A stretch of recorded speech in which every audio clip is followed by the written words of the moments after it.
जुड़ चुकी हैं। इल्तिजा जी, आपका बहुत बहुत स्वागत करती हूँ न्यूज़ 18 पर। और सबसे पहले आपका रिएक्शन चाहूंगी।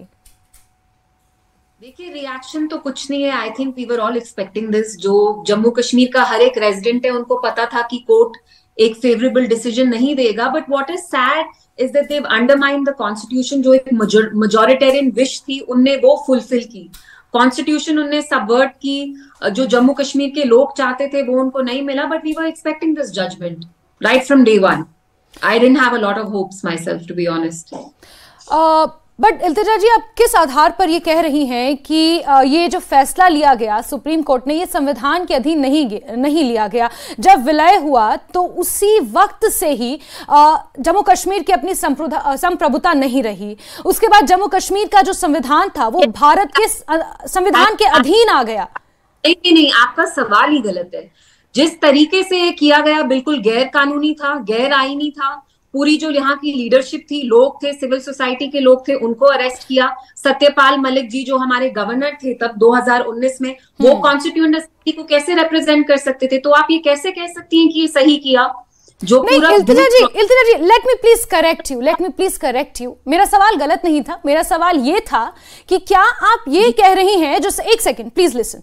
सुप्रीम कोर्ट ने जो अपनी टिप्पणी में कहा, सुप्रीम कोर्ट की टिप्पणी में आशा करती हूं आपने पूरी तरह सुनी होगी और समझी होगी। सुप्रीम कोर्ट ने यह कहा कि जम्मू कश्मीर में जब विलय के जो एक्सेशन था उसके ऊपर जो हस्ताक्षर किए गए, उसी वक्त से जम्मू कश्मीर की अपनी संप्रभुता नहीं रही और जम्मू कश्मीर का जो संविधान था वो भारत के संविधान के अधीन आ गया।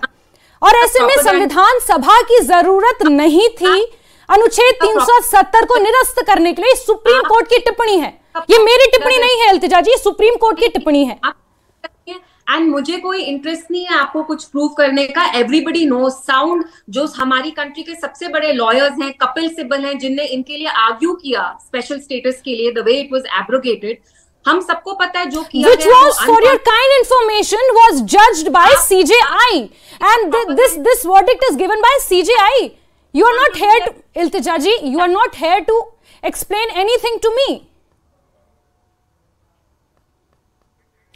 आमूमन ये होता है जब आपके पास जवाब ना हो, तो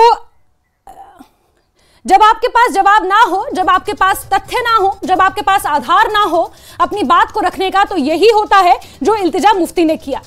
उन्होंने ये कहा कि उन्हें मुझे कुछ प्रूफ करने की जरूरत नहीं है। वो पीडीपी को रिप्रेजेंट कर रही थी और वो ये बोल के इस चर्चा से भाग निकली कि उन्हें मुझे कुछ प्रूफ नहीं करना। वो मेरे माध्यम से जम्मू कश्मीर के आवाम तक अपनी आवाज पहुंचाना चाहती थी, लेकिन उनके पास तथ्य नहीं थे, इसीलिए वो इस डिबेट को छोड़कर भाग गई। उन्होंने सवाल उठाए सीजीआई के जजमेंट पर, उन्होंने कपिल सिब्बल का आधार बनाया, कपिल सिब्बल के कंधे पर बंदूक रख के उन्होंने सीजीआई ने जो वर्डिक्ट दिया, जो अपनी टिप्पणी में कहा, जो इस वर्डिक्ट की टिप्पणी में उन्होंने कहा, उस पर उन्होंने सवाल उठाए। जब उनसे सीधा सवाल पूछा गया, उनके पास तथ्य नहीं था और वो डिबेट छोड़कर भाग निकली। बहरहाल सुप्रीम कोर्ट ने एक ऐतिहासिक फैसला सुनाया है।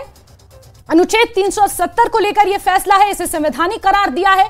अपने तथ्यों में, अपने वर्डिक्ट में सुप्रीम कोर्ट ने यह साफ लिखा है कि उन्हें नहीं लगता कि किसी दुर्भावना के तहत इस निर्णय को लिया गया होगा और अनुच्छेद 370 को निरस्त करने को सुप्रीम कोर्ट ने पूरी तरह संवैधानिक करार दिया है।